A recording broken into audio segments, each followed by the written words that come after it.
Alrighty, so let's just show you a little sample of all of the stitches that you're going to be using.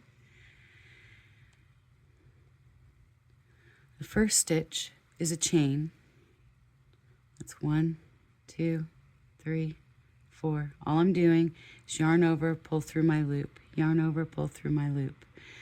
This is used as a foundation. It's used as a structure. It can also be used to move your stitches up. But as you see, it just makes what looks like a chain of string. Boy, the cat hairs. Okay? And it also is not very stable and can just be disappeared. Just like that. So again, I make my starting slip knot around my finger.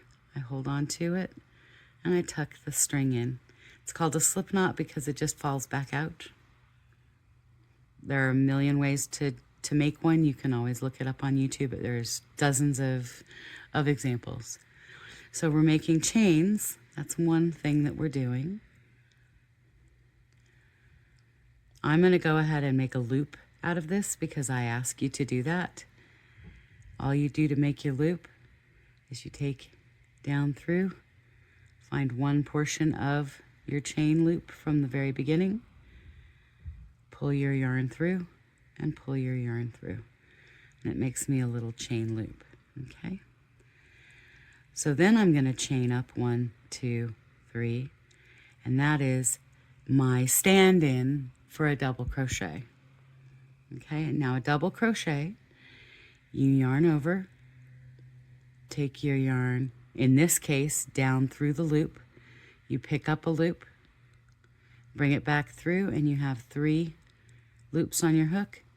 You're going to yarn over and pull through 2, yarn over and pull through 2, and that is a double crochet because it is 2 stitches high.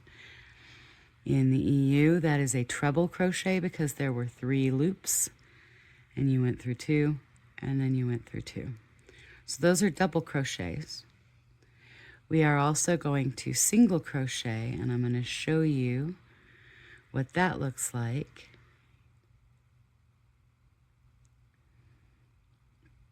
I chain 1 to come up to the height of a single crochet, and I am just going to go ahead and go down and in the hole. I have my loop, but I have no yarn over also. I'm going to go down through the hole. I'm going to pick up a loop and bring it up. I now have 2. I'm going to yarn over and go through both. That is a single crochet because it ends up being 1 stitch high, if you look at that. So that is a single crochet. We're going to be using those, I'll show you. We're going to be using those to finish our work. You go through the top 2 loops of the stitch from the row before. You still have 2 loops on your hook, yarn over and pull through both. Now you have 1 loop on your hook. You go through the 2 loops of the stitch below. Pull up, you have 2 loops. That is a single crochet. Another stitch that we're going to be using, and I'm going to show you again. I'm just going to take it around my finger, pull it up. I now have a slip knot that I can tighten to my hook. Another stitch that we're going to be using, and I'm going to go ahead and make my little ring again. Another stitch that we're going to be using is the half double crochet. And that, I like to think in my head anyway, is all of the work but half of the height of a double crochet. So a normal double crochet, I would chain up 3. I would yarn over. I would go down through my loop. I would bring up a loop. I would have 3 loops on my hook. I would yarn over and pull through 2. I still have 2. I would yarn over and pull through 2. That is a double crochet.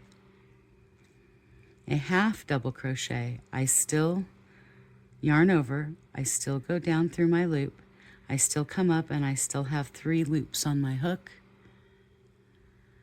I'm going to yarn over and I'm going to go through all 3.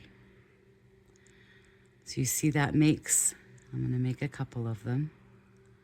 So yarn over, go down through the loop, bring up my hook so that I've got 3 loops on my hook, and I'm going to go through all 3.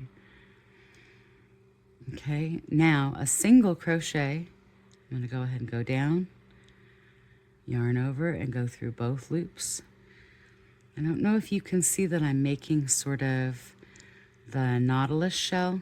I'm going to pull my yarn out of the way. My double crochets are taller. The half double crochet comes down, and then my single crochet comes down even further than that. Now the reason for each of these stitches is explained in the pattern. We're using single crochets to finish the outer edge. Double crochets are the actual structure of what we're making. Chaining forms the base. I'm going to show you. Chain 4, go through my loop, stitch it together, and now I have the little ring that is the middle of every one. See if I have one here. I have the little ring that is the middle of every one of my squares. And that's all that chain was for. And then I use chains to get up to height or make the first stitch in anything that I'm not color changing. So again, I'll show you. That's 1, 2, 3, 4. I just hold the loop on my hook so that it doesn't go anywhere. Anywhere through that bottom or first chain, and I pull through my loop as a slip stitch, because then I'm set up to make my chains. So I'm going to do chain 1, chain 2, chain 3, yarn over my hook, go down through the hole that I made by joining those chains, yarn over and pull through 2, yarn over and pull through 2, and now I have 2 stitches that are the same height as a double crochet. Gonna yarn over, pull up the yarn, go through 2, go through 2. Now I have 3. That's my cluster, so I'm going to put my chain stitch between them. So as you see, they go together very quickly, and for the most part, most of what you're going to use is going to be double crochets for making granny squares. That is what formed every one of these. These were just made on a considerably smaller hook with considerably thinner yarn. So there you go.